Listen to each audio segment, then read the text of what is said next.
Raider Nation.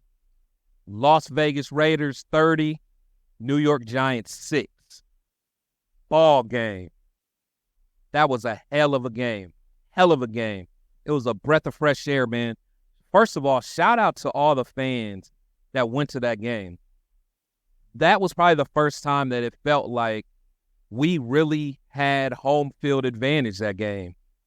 That crowd was loud. They was into it. And all that starts with the breath of fresh air and the facelift that Antonio Pierce has given this organization. As somebody that really wanted Josh McDaniels to do well, you know, I gotta stand on that. You know, I was wrong. The way that these guys performed for AP, the way that you could tell they was running around like maniacs, man. They would have ran through a brick wall for this guy, and you could tell. And he just has, you know, that certain swag about him where, you know, he holds some guys accountable, but it's such a mutual respect, man. It was just, I mean, I can't lie. I know it's just the Giants, but I will never apologize for winning the game in the NFL. But that was a heck of a game, man. We beat up on them boys. But there's so much to talk about. So much to talk about, man.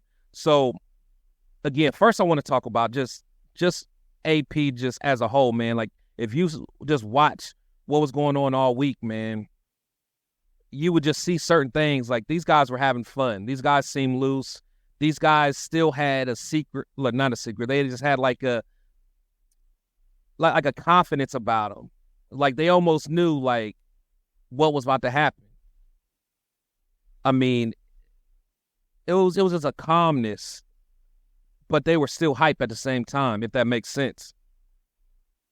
But it was just so much to unpack on this game. So I think what we're going to do, I'm going to start off with the offense. Shout out to Bo Hardegree, the offensive coordinator, did his thing. First half, just pure domination.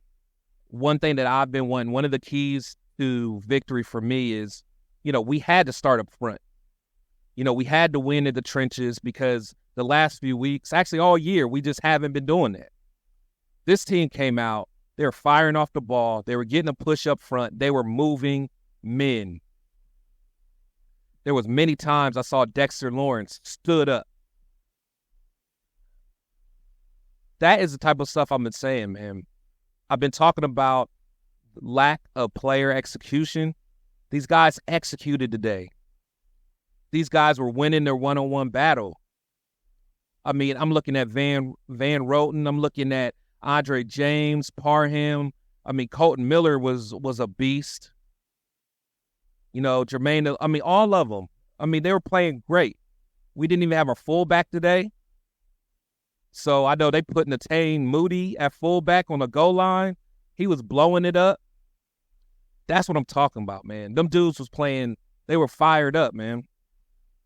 I loved it. I loved every bit of it, man. And like I said, shout out to that offensive coordinator because, you know, he kept it simple for Aiden. Aiden looked comfortable back there. He looked poised. You know, you could see Aiden going up to the line. He had demand at the line. He was calling out. You know, he was changing, blocking protections. You know, all that stuff. You know, he was countering what the defense was doing. I mean, audibling. You know, from a run play to a pass play. I mean, everything that you want to see from a young quarterback. He looked comfortable doing it. I mean, shout out to him. Shout out to the O-line again for blocking for him.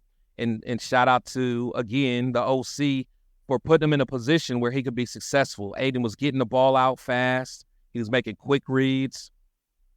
I love it. I loved it. But one of the unsung heroes of that offense, man, was the receivers. Them boys was blocking.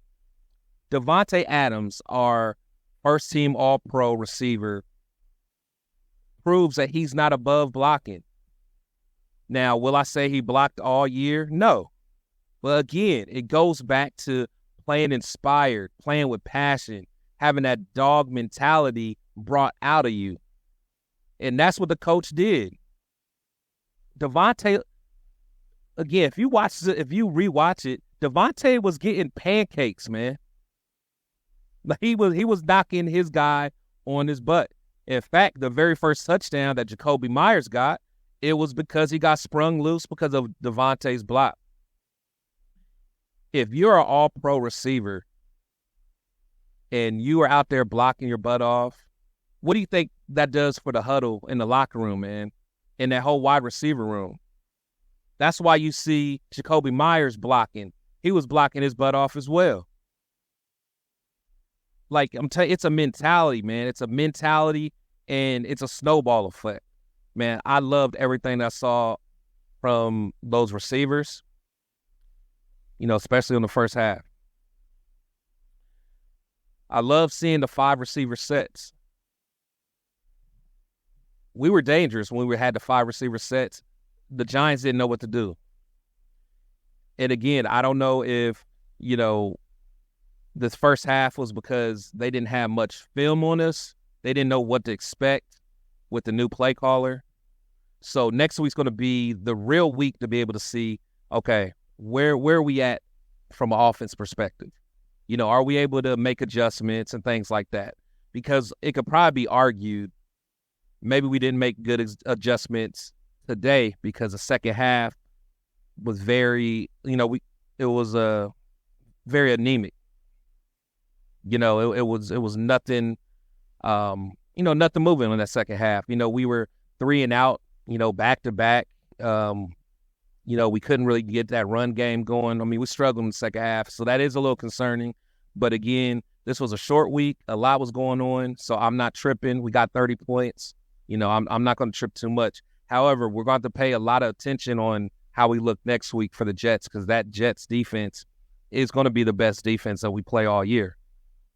So we're going to get it together. So Trey Tucker is a problem. I mean, as we continue to figure out a way to get him the ball, he is going to be a problem. Like, I don't want to go and say he got Tyreek Hill potential, but that dude, man, that dude's different. That dude's different. When we first drafted him, I didn't understand the vision. That dude is different. That dude runs way faster than what his combine numbers say. That boy's on speed, or his on-the-field speed is something special. We got something with him. And I love that our offensive coordinator knew what to do to get the ball in his hands. Honestly, if I'm a defensive coordinator, I'm going to be losing sleep at night trying to think on how to stop these guys. Because if we continue to run the ball the way we ran the ball, I mean, you as a defensive coach, you have to stop that first. So you have to, put some resources together to stop that running game, because if not, Josh will just pound you to death. Pause. You know what I'm saying? So it's true bully ball. So they have to commit certain resources to stop him. And then once you do that, what are you going to do? Because you have to double Devonte. You have to bracket him somehow. Or, you have to. That's all there is to it. So, I mean, it just opens up so much for everybody else, man. So, I'm so excited about the potential, if we can continue this. And again, it's the coaching did what they're supposed to do. But on top of that, it was the execution by the players, man. Shout out to them. They did well. Now, going to the defense. Max Crosby is next level gifted. This dude is a maniac out there, but I'm not telling you guys anything that you don't know. But particular, just that one play when, in the first half, the Giants, I think 4th and 1, they tried to do their little version of the tush push. The way that Max jumped over the line and stopped the momentum of the quarterback, for those that's old enough, man, it reminds me of Troy Polamalu, how he used to time the snap and jump over the line and hit the offensive player in the backfield. I mean, it's just some stuff that you'd think you never see again. and Troy is, first ballot Hall of Famer. And he's a safety. So the fact that Max is just doing stuff like that is just incredible. The dude played every snap. The dude has an incredible, man. We got to protect Max at all costs because he is a Raider through and through. I mean, he just never fails to impress me, man. Shout out to Max. Tyree Wilson's developing. There was a lot of plays. I saw him in the backfield. He got him a sack today. I know he almost had another tackle for loss, but I think Saquon kind of was able to bounce off a little bit. But Tyree's, he's developing. I still want to see more. He still is kind of limited as far as what he does with the bull rush. But, I mean, the dude, he's causing the disruption. I mean, that's really all we can ask right now. He's rotating in with Malcolm Kuntz. Malcolm Kuntz is playing good ball. But, if we can get Tyree, if we can get the most out of him, I'm telling you, man, that he has some potential. He really does. I was very concerned about him at first. And I still am concerned about him, but he's showing development in the right direction. We'll see what happens. That defensive line, the interior defensive line, they got good push today. The guy that really stood out to me when I watched it again was Adam Butler, man. I really like that dude. Adam Butler, man, the way he gets off the ball, just attacking. To me, he's our best interior lineman. That dude, if you get a chance to really watch it again, man, watch how he played today. He was just in the backfield causing havoc. I would probably say he was the best interior defensive lineman on the field between either team. And they got a guy named Dexter Lawrence. I know they play a little different, but okay, I might all right, I might be reaching a little bit. But still, watch him. He did his thing today. He did his thing. Bilal did his thing. I saw Tillery in there a couple times. Saw Nesta. My boy Nesta was acting up, man. He has a nastiness about him. He's going to develop into one of our better players. I'm calling it now. I liked him when we drafted him. He has that nasty edge about him. I like him a lot. And honestly, I thought he wasn't playing because I know he got injured early in one of the earlier games. So I thought he was still kind of injured, but he had some choice words in the locker room for that previous regime. So it kind of let me know that they just didn't play him. So I'm fired up, man. I'm fired up. This is going to kind of be something that a lot of people may not agree with. Marcus Peters is still a very good football player. He is still a very good football player. Regardless, I know he played very poorly for the Bears, in that Bears game. Gave very minimum effort. The thing with Peters is he has to be inspired. He don't want to play in no losing environment. And I think that he has that mindset that, if we're losing, whatever. Like, he's the type that when you're losing, he could probably become, a poison to the locker or a cancer. I'm not saying that. That's just me, what I think. But I could be wrong, and I hope I am wrong. But, and again, you don't want players to be like that. But, it is what it is. I could be wrong, and again, I hope I am. But I felt like he was inspired today. If you go back and watch that game, Peters could have had 3 picks today. The thing with Peters, he just don't catch the ball. But as far as him, playing the ball and, just his play recognition, route recognition, the dude is unbelievable at that. There's a couple times he literally ran the route for the receiver today. He will get beat sometime. But the thing is, the dude is a ball hawk, man. He gets his hand on the ball. Like I said, he dropped one interception. He got his hand on the other one that Amit got, and he was the one that that popped up the one ball that that Nate Hobbs got. I mean, shout out to Marcus Peters, man. But he has to stop dropping that ball. He's dropping the church's money. You got to stop doing that. But, man, I mean, honestly, if you get a guy like that that's just a playmaker, a ball hawk, you know, I'm willing to deal with some of the other stuff. As far as, like, you know, him not being the best tackler, you know, I don't like the whole locker room thing. And, again, that's just me speculating. I could be wrong. It's just from the outside looking in, that's what it seems like. But regardless, you know, we're not going to talk about that today because he did his thing. Shout out to him. Meek Robertson. Now, we're talking about somebody that's a playmaker. It's him. I was not a big fan of Meek. I really didn't think he was even going to make the team this year. Meek is one of those guys that he'll get beat, but he keeps coming back. He keeps coming back. He keeps fighting, little scrappy dude. And the thing with Meek, I mean, he's doing things that like veterans, you know, some of the best veterans do. Like for instance, if you really watch him, the way he comes in and he punches the ball out, like he goes for the ball and he punches the ball out, and it's just a habit for him. You know, that's the stuff that like Charles Woodson used to do. That's the stuff that Marcus Peters does.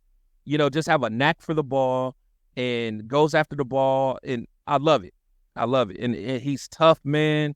Shout out to him. He's continued to develop.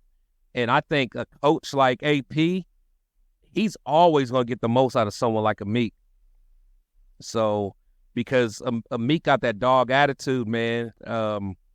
You know, it may be more of a Napoleon complex. I don't know. But I love his attitude. I definitely love his attitude. I love how he don't give up. He keeps coming back. You know, there's a couple things he needs to clean up, but Meek is doing some good things, man. Doing some good things. Shout out to him. Jalen Smith, just fresh off the you know, we just signed him this week. So, you know, we got him fresh off the practice squad of the Saints. You know, he has some good reps. Provides good depth, you know, especially while Diablo's out. But I think, you know, there'll be a situation where, you know, as he continues to develop and gets used to the scheme, you know, he'll be out there a lot more. So, you know, I saw some good things from him. Nate Hobbs did well, as usual. Jacorian Bennett had a couple good plays. One, he still kind of worries me a little bit. I think he relies on his speed a little too much, where he does get beat deep. They actually had us. But I think the ball was overthrown. But, you know, he needs some safety help if he's going to always try to man press and just kind of depend on the speed. So that does kind of worry me a little bit because I noticed that teams at least once a week, you know, they're going to look at Bennett's way, and if it's man coverage, they're going to test him. And as much speed as he has, he still gets beat. So that's all technique there. So he has to get that together. But yeah, so that's, you know, and again, I don't know if I already talked about it, but, you know, special teams, you know, that Amir Abdullah, man, just did his thing. So he definitely shout out to him, man. So overall, I like what I saw. And again, I think it starts from the top up or from the top down. You know, Antonio Pierce, man, he set the tone for the organization. He set the tone, you know, and then that it snowballed effect down to the players, snowballed effect down to the fans. The fans were hyped up. So, you know, I'm really excited to see what, you know, next week's going to look like. I'm actually going to be in the house, going to be there for that game, man. So I'm excited to see that in person, man. So that's awesome. But guys, make sure, you know, you guys like, subscribe, and share. You know, I'm really working hard to make this content for you guys. I just got my first 1,000 subs.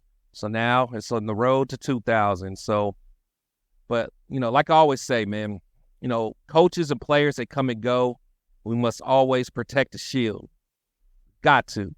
And I think, you know, someone like AP, man, he just, again, a breath of fresh air. He was a guy that, it was fun being a Raiders fan today. It was fun watching that game. And, it's going to be good all week. We can kind of walk around with our chest up again. I know it's the Giants, but I don't care. A win's a win. So, really appreciate you guys. Again, this is Chris from Protect the Shield Podcast, where my opinions might not always be popular, but they'll always be authentic. Let's get it.